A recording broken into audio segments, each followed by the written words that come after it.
नमस्कार।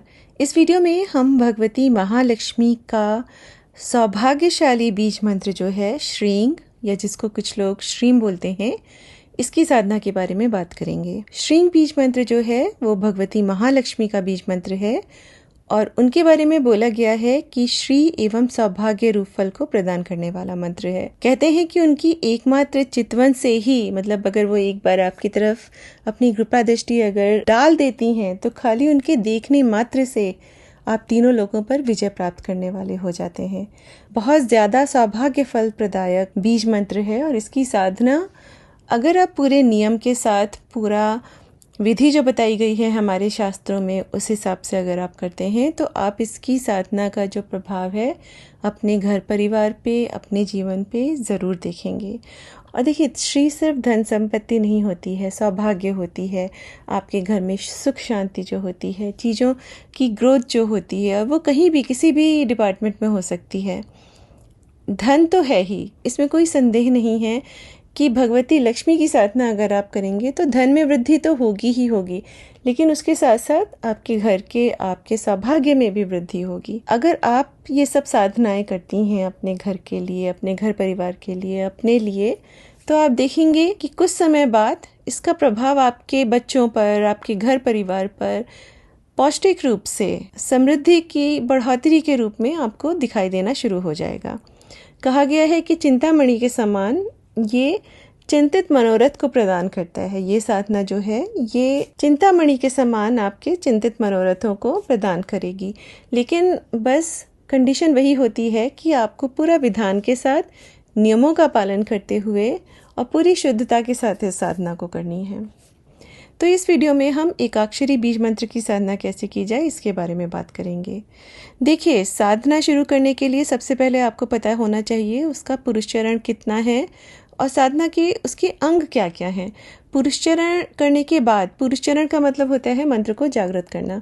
एक बार जब आप मंत्र जागृत कर लेंगे उसका पुरुष चरण कर कर, तो उसके बाद फिर आप अनुष्ठान करके अपने काम में प्रयोग मतलब जो भी आपकी कामनाएं हैं उसके हिसाब से फिर से आप एक अनुष्ठान करके आप भगवती से प्रार्थना कर सकते हैं कि वो आपकी कामनाओं की पूर्ति करें, आपको अपना आशीर्वाद दें। लेकिन सबसे पहला जो स्टेप होता है वो होता है किसी भी मंत्र को जागृत करना, उसको एक्टिवेट करना, और उसी को पुरुष चरण बोला गया है हमारे शास्त्रों में।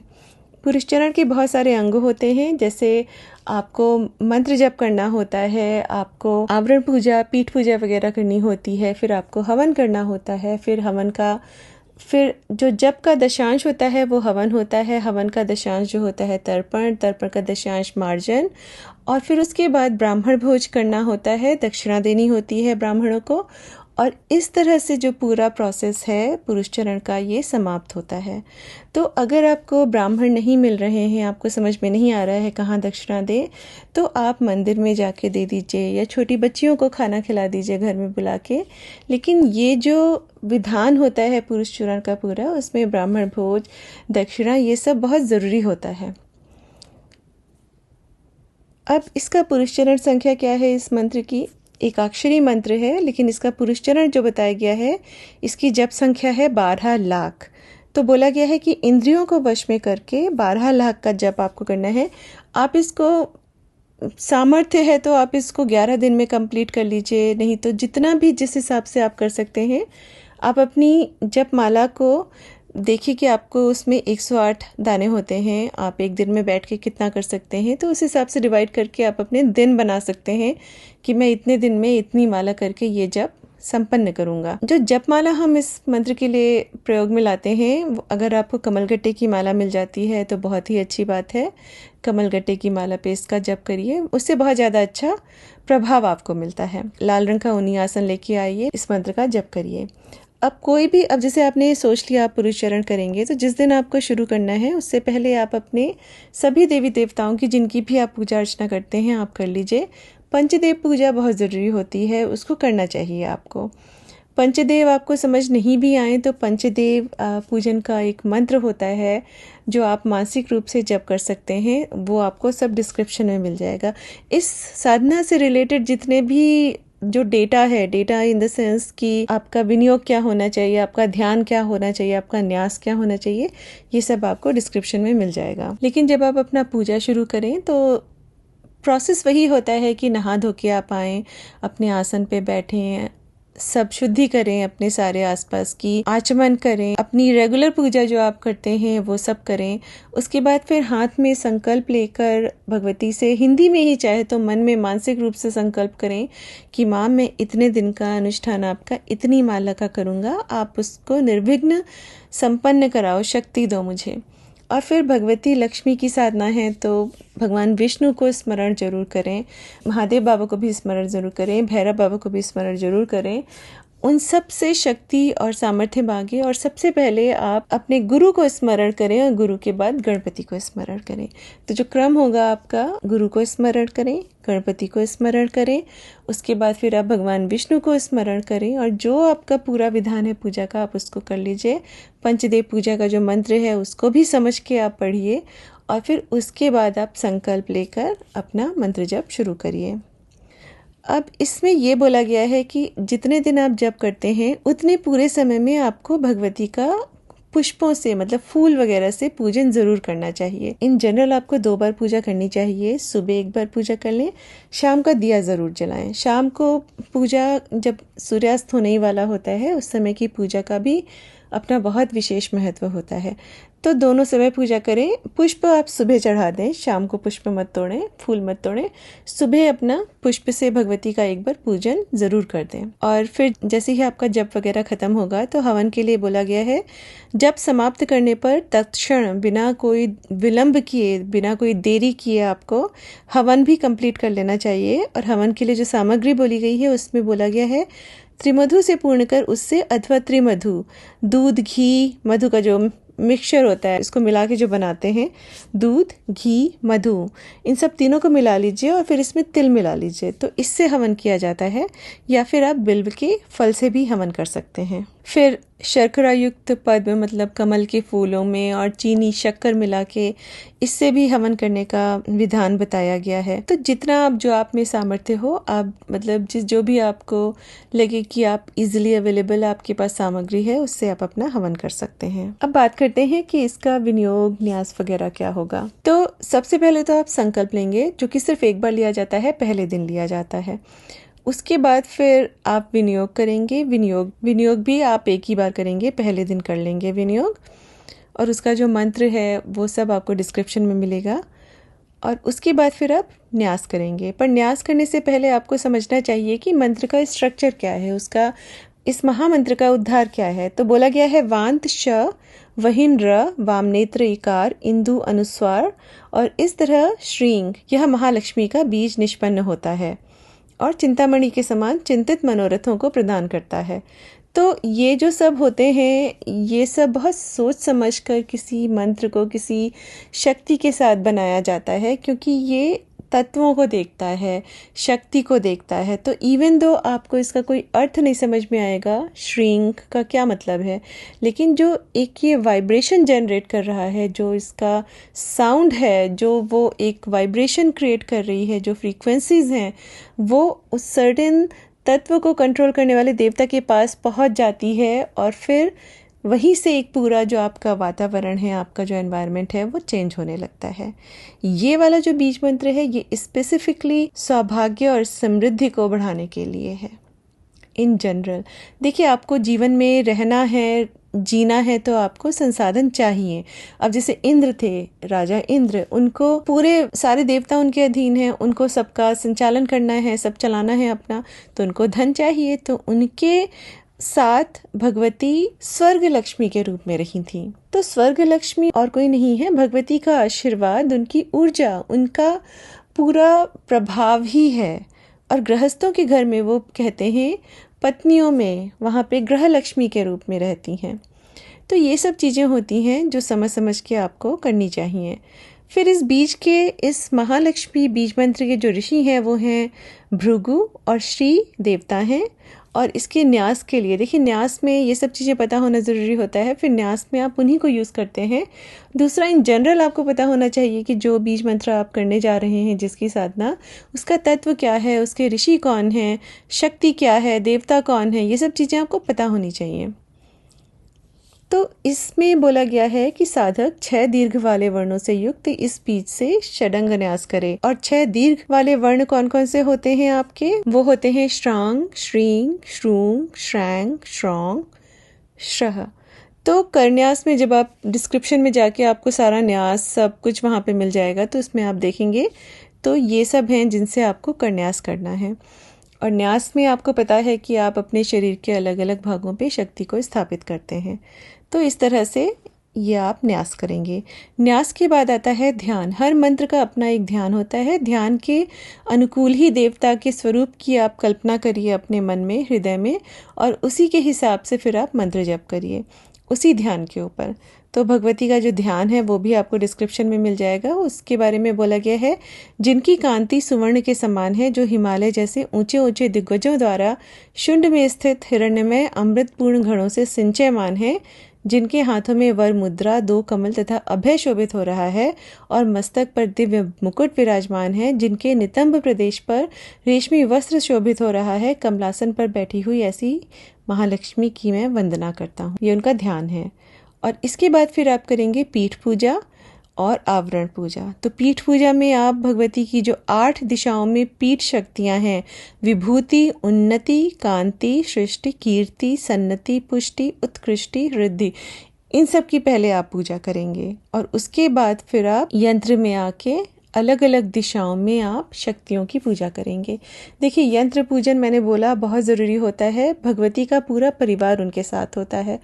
जब आप साधना करते हैं तो भगवती के साथ उनका परिवार भी है जो वहाँ पे आएगा, जिनकी ऊर्जाएं वहाँ पे आना शुरू हो जाएंगी। आपको उनका भी पूजन करना चाहिए, नहीं तो जो बैलेंस होता है एनर्जी का वो डिस्टर्ब हो जाता है। इसीलिए पुरुष चरण में यंत्र पूजा, आवरण पूजा बहुत ज़रूरी बताई गई है, और ये आपको छोड़नी नहीं चाहिए। जब आप पुरुष चरण करें मंत्र का, तो आप यंत्र पूजन, आवरण पूजन ज़रूर करें समझ समझ के। और हर एक मंत्र का अपना यंत्र होता है, और यंत्रों में अलग अलग कोष्टकों में, अलग अलग खानों में आप सर्टेन एनर्जीज होती हैं, सर्टेन शक्तियाँ होती हैं। और ये शक्तियाँ कोई ज़रूरी नहीं कि क्रम वाइज ही हों, ये दिशाओं के आधार पर होती हैं। जैसे एक सर्टेन दिशा जो होती है वो एक सर्टेन शक्ति के लिए होती है। तो ये सब चीज़ें आपको पता होना बहुत ज़रूरी होता है, और यही सब समझ समझ के आप यहाँ पे आवरण पूजा करेंगे। आवरण पूजा करने के लिए आप अक्षत ले लीजिए, पुष्प ले लीजिए, गंध ले लीजिए, इन सबको मिला लीजिए, और जो जो शक्ति का नाम जिस जिस कोष्टक में है उसमें उनको नमः बोलते हुए आप वो अपना पुष्प, गंध और अक्षत जो है उनको अर्पण कर दीजिए। तो इस तरह से पूजा की जाती है। तो इस मंत्र के लिए बोला गया है कि आपको दीक्षा लेके करनी चाहिए। तो अगर आपके कोई गुरु नहीं है योग्य आपके पास, आप महादेव को अपना गुरु मानकर दक्षिणामुखी उनका जो स्वरूप है उनसे प्रार्थना कर कर उनसे मंत्र ग्रहण कर आप ये साधना कर सकते हैं। देखिए, कहा गया है कि श्री बीज की कर्णिका में आसन की पूजा कर उसके बाद परिवार समन्वित महाश्री का पूजन करें। परिवार को कभी ना छोड़ें, वही हम यंत्र पूजन में करते हैं। श्री बीज से संयुक्त सर्वशक्ति के कमलासन की इस प्रकार पूजा करें। जो मंत्र है इसका वो है श्रीं सर्वशक्ति कमलासनाय नमः। और इस तरह से पीठ को पूजित कर कर मूल मंत्र से श्री की मूर्ति का आवाहन कर कर आप आवाहन करिए भगवती का यंत्र में, और उसके बाद फिर उनकी पूजा शुरू करिए। उसके बाद उनके अंगों की पूजा की जाती है, और फिर उसके बाद कर्णिका के चारों ओर के पत्रों पर वासुदेव, संकर्षण, प्रद्युम्न और अनिरुद्ध की पूजा की जाती है। तो यहाँ पे आपको स्क्रीन पे जो यंत्र दिखाई दे रहा है, जो उसमें नंबर्स हैं, नंबर्स के आगे जो नाम लिखे हैं, आपको उसी हिसाब से सबकी पूजा करनी है। लेकिन आपको पता होना चाहिए कि सब देवता हैं कौन। थोड़ा जानकारी इकट्ठा करने की कोशिश करिए कि वासुदेव, संकर्षण, प्रद्युम्न और अनिरुद्ध कौन है। कहा गया है कि ये चारों देवता क्रमशः स्वच्छ पीताम्बर, तमाल सदृश काला, इंद्रनील सदृश कर्वूर एवं पीताम्बर धारण किए हुए हैं, एवं सभी अपने हाथों में शंख, चक्र, गदा और पद्म धारण किए हुए हैं। ये सभी देवता चतुर्भुज स्वरूप हैं। तो आप देख सकते हैं कि किस जगह पे, किस दिशा में इनकी पूजा करनी है। आप इस तरह से इनकी पूजा कर सकते हैं। फिर उसके बाद कहा गया है कि दमक आदि गजराजों की पूजा करनी चाहिए। भगवती के गजराज उनके हाथी हैं, और इनके नाम इस तरह से हैं: दमक, सलिल, गुग्गुलू, कुरंटक। तो ये जो हैं ये भगवती के हाथी हैं, गजराज, जिनकी आपको यंत्र में पूजा करना चाहिए। उसके बाद कहा गया है कि देवी के दक्षिण भाग में भार्या सहित शंख निधि की पूजा करें। ये दोनों दंपत्ति मुक्ता माणिक्य के समान लावण्य युक्त और स्वच्छ हैं और मुख कमल से मंद मंद मुस्कुरा रहे हैं। दोनों ही एक दूसरे को आलिंगन किए हुए हैं, शंख तथा कमल धारण किए हैं। दोनों ही अपने कर कमलों में सुशोभित शंखों के द्वारा रत्न की वर्षा करते हुए दिखाई पड़ रहे हैं। ये पूरा जो बीज मंत्र है ना, ये सिर्फ और सिर्फ सौभाग्य और समृद्धि वर्धक मंत्र है ये। लेकिन इसके साथ आपको नियम भगवती के समझ के ज़रूर पालन करना चाहिए, नहीं तो इन साधनाओं का आप बहुत मेहनत करते हैं लेकिन ये इनका प्रभाव पता नहीं कहाँ चला जाता है। आपको नियम का पालन और शुद्धि, मन की शुद्धि, शुचिता सब बना के बहुत करना पड़ेगा। तो यहाँ पे हमने बताया कि देवी के दक्षिण भाग में भार्या सहित शंख निधि की पूजा करें। ये सब आप जो डायग्राम वाला पेज है ना, आप उसको पॉज करके या उसका स्क्रीनशॉट लेके उसको सामने रख लीजिएगा और पहले समझने की कोशिश करिएगा, या उसको पॉज करके उसको समझने की कोशिश करिएगा कि वहाँ हो क्या रहा है। हर दिशा में एक सर्टेन शक्ति की हम वहाँ पे पूजा आराधना कर रहे हैं। फिर उसके बाद बोला गया है कि उसी कर्णिका में महालक्ष्मी के बाईं ओर प्रिया सहित पद्म निधि की पूजा करें। दोनों के हाथों में रक्त वर्ण का कमल शोभित हो रहा है और दोनों ही रत्न धारा की वर्षा करते हुए 2 कमलों को अपने सिर पर धारण किए हुए हैं। मतलब उन्होंने 2 कमल के फूल अपने सिर पे भी धारण किए हैं और अपने दोनों हाथों से रत्नों की वर्षा कर रहे हैं। तो आप खुद सोचिए, अगर आप भगवती की खाली पूजा कर रहे हैं, आपको यंत्र का कुछ अता पता नहीं है, आप यंत्र में ये हमारे देवी देवता बैठे हुए हैं, भार्या सहित शंख निधि और प्रिया सहित पद्म निधि, दोनों ही रत्नों की वर्षा कर रहे हैं। अब आपकी अभीष्ट है कि भगवती हमारे को अपना आशीर्वाद दो, हमारे सौभाग्य धन में वृद्धि करो। अब आपने इन दोनों को अगर छोड़ दिया है तो यहाँ से थोड़ा एनर्जी का बैलेंस गड़बड़ होना शुरू हुआ ना। तो इसीलिए बोला गया है कि कोई भी मंत्र जब आप साधना में उतरते हैं, विधान बहुत ज़रूरी हो जाते हैं। सारी शक्तियों को सम्मान देना बहुत ज़रूरी हो जाता है। बिना शक्तियों को सम्मान दिए सब अधूरा रह जाता है। फिर उसके बाद बोला गया है कि जो पत्र है, जो आपका लोटस के जो 8 पेटल्स आपको दिखाई दे रहे हैं, उसको पत्र बोलते हैं। उसके अग्रभाग में, मतलब जो उसका सामने ऊपर वाला हिस्सा है, उसमें कहा गया है कि बलाका आदि 8 शक्तियां हैं भगवती की, उनकी पूजा करनी चाहिए। इनके नाम इस तरह से हैं: बलाकी, विमला, कमला, नवमालिका, विभीषिका, मालिका, शांकरी, वसुमालिका। ये बलाकादि शक्तियों के नाम हैं। ये सभी 2-2 कमल अपने हाथों में धारण की हैं और सभी मुक्ता के हार के समान कांतिमती हैं। और इसके बाद बोला गया है लोकेश्वरों का और उनके अस्त्र शस्त्र का पूजन करना चाहिए। तो ये सब आपको डिस्क्रिप्शन में उनके नाम मिल जाएंगे, लेकिन मैं आप लोगों को सजेस्ट करूंगी कि आप इनके बारे में पता करिए। हमारे दिक्पाल कौन हैं? जैसे कुबेर हमारे एक दिक्पाल हैं, इंद्र हमारे एक दिक्पाल हैं। सबकी अपनी अपनी एक दिशा है। यम है दिक्पाल, उनकी दिशा दक्षिण है। पूर्व दिशा जो है वो भगवान इंद्र की है। तो ये सब, और उनके साथ फिर उनके अस्त्रों की पूजा की जाती है। तो ये पूरा एक बैलेंस्ड एनर्जी का सिस्टम और एनवायरनमेंट बनाते हैं, जो मंत्र साधना, मंत्र जप के लिए बहुत ज़रूरी होता है। तो ये सब समझ के आप पूजा करिए। और कहा गया है कि जो उत्तम साधक इस प्रकार देवी का पूजन करता है, वह धन धान्य से समृद्ध हो जाता है और विशुद्ध लक्ष्मी से युक्त हो जाता है।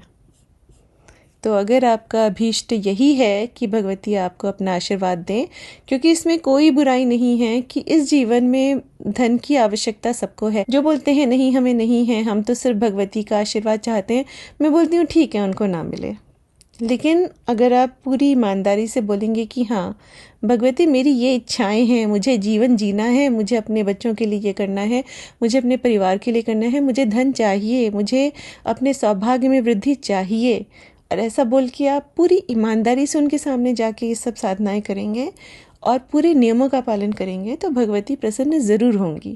लेकिन भगवती के जो नियम हैं उनको थोड़ा सा ध्यान दीजिएगा, उनको पढ़िएगा, समझ के करिएगा। अब इसके थोड़े से काम में प्रयोग देखते हैं कि क्या क्या बताया गया है जब एक बार आपका मंत्र सिद्ध हो जाता है। देखिए, जप कर लिया, फिर आपने उसका हवन, तर्पण, मार्जन, ब्राह्मण भोज, दक्षिणा, ये बहुत ज़रूरी है। इनमें से किसी को भी छोड़िएगा मत। जब ये हो जाता है एक बार आपका, तो उसके बाद क्या बोला गया है कि वक्षस्थल प्रमाण वाले जल में स्थित हो इस मंत्र का जप करें और सूर्यमंडल में देवी का ध्यान करें। इंद्रियों को संयम में रखते हुए 3 लाख जप करें, वह महालक्ष्मी का स्थिर निवास बन जाता है। यदि विष्णु मंदिर में रहने वाले विल्व वृक्ष के नीचे इस मंत्र का 3 लाख जप करें तो वह अभिलाषित धन प्राप्त करता है। जल में खड़े होके मंत्र जप का अपना पूरा विधान बताया गया है। कहते हैं नाभि पर्यंत जल में अगर आप खड़े होके मंत्र साधना करते हैं बहुत प्रभावी होती है वो। फिर बोलते हैं कि अगर अशोक काष्ठ से, मतलब अशोक की लकड़ी लेके उसकी जलती हुई अग्नि में अगर आप घी से मिले चावल से इस मंत्र से होम करते हैं तो थोड़े ही काल में त्रिलोकी को भी वश में करने में समर्थ हो जाते हैं। तो ये सब सौभाग्य है। देखिए, जितना आपके पास धन संपदा आएगी और उसके साथ साथ अगर सौभाग्य भी आ रहा है, भगवती का आशीर्वाद भी आ रहा है, तो आपके घर में एक शांति और समृद्धि का वातावरण रहेगा और धन का भी आवागमन होता रहेगा। ये इस तरह से होता है। फिर एक काम्य प्रयोग है कि यदि आप अपनी इंद्रियों को वश में करके मदार की लकड़ी से अग्नि में शुद्ध तंडुल द्वारा 10,000 होम करते हैं तो वह राजपुत्र विपुल राज्य लक्ष्मी प्राप्त करता है। विल्व की छाया में रहकर विल्व मिश्रित हविष्य का भोजन करें और विल्व फल एवं कमल से होम करें तो 2 संवत्सर में साधकेंद्र को निश्चय ही महालक्ष्मी प्राप्त होती है। घी से मिले हुए हविष्य से अथवा घी से मिली हुई खीर, इससे अगर आप 10,000 होम करते हैं तो मंत्रवेदता को लक्ष्मी प्राप्त होती है।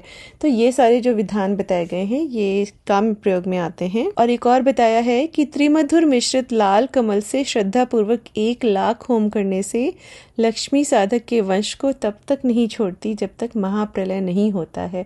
अब ये मुझे नहीं पता कि 1 लाख कमल के फूल आएंगे कहाँ से। तो आप इतनी संख्या में भगवती को या तो मानसिक रूप से अर्पित कीजिए या जप करिए। बोला गया है कि अगर हवन ना कर सकें तो उसका फिर जो ऑप्शन होता है वो होता है कि उससे दुगनी मात्रा में आप जप करें। तो ये भी आप कर सकते हैं, क्योंकि 1 लाख कमल के फूल लाना भी तो अपने आप में एक बहुत बड़ा काम है। अब भगवती के नियम हैं जिनको सुन लीजिए, बहुत ज़रूरी होते हैं नियम। कहते हैं कि अत्यधिक श्री चाहने वाले साधक को एक तो हमेशा सच बोलना चाहिए और हमेशा पश्चिम की ओर मुँह कर भोजन करना चाहिए। जप के लिए भी बोला गया है कि पश्चिम दिशा की ओर मुँह करके आप जप कर सकते हैं। मोटे कंबल पर लाल रंग के बैठ के कमलगट्टे की माला पे आप जप करते हैं। और बोला गया है स्मित पूर्वाभिभाषी होना चाहिए, मतलब नम्र स्वभाव का, स्माइल करके मुस्कुराहट के साथ बात करने वाला। चीखने चिल्लाने वाले लोग, हमेशा लड़ने भिड़ने को तैयार लोग, हमेशा लड़ने वाले लोग, स्त्रियों का अपमान करने वाले लोग, हर स्त्री में जगह जगह बताया गया, हर स्त्री में भगवती का अंश है। यहाँ पे तो गृहिणी को बोल रहे हैं, उनमें गृह लक्ष्मी है के रूप में वो वास करती हैं।